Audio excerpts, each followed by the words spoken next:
Commando का accident हो गया था, तो उसमें कुछ लोग ज्यादा डेथ हो गए। बड़ी दर्दनाक घटना हुई उसके साथ। हाँ हाँ हाँ हाँ हाँ, बहुत ही अनफॉर्चुनेट हुआ मैं है, बहुत अनफॉर्चुनेट हुआ है। हाँ सर। हम सभी जो है हाँ जी साथी सर। जो है उनको श्रद्धांजलि देते हैं, भगवान से प्रार्थना करते हैं कि जी दिवंगत आत्मा को शांति प्रदान करे।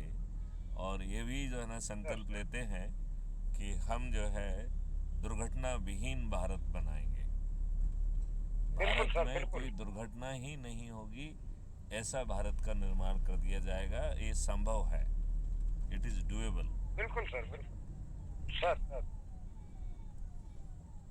तो जी सर। जैसे ऋण मुक्त भारत, कर मुक्त भारत, ऐसे ही जहाँ आज दुर्घटना हमारे मुक्त भारत। आज हमारे यहाँ पर जो है साल में 1,60,000 के लगभग लोग एक्सीडेंट में बेमौत जो है, असमय जो है निधन होता है, और लगभग 16 लाख लोगों की जो है वो अपंग हो जाते हैं।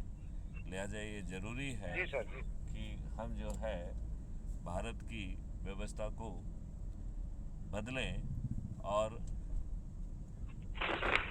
दुर्घटना मुक्त भारत संभव है और उसे ज़मीन पर भी उतारा जाएगा, बिल्कुल सर, बिल्कुल। जिससे किसी भी परिवार का चिराग जो है लुप्त ना हो।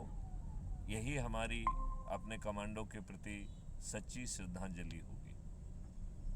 बिल्कुल सर, बिल्कुल।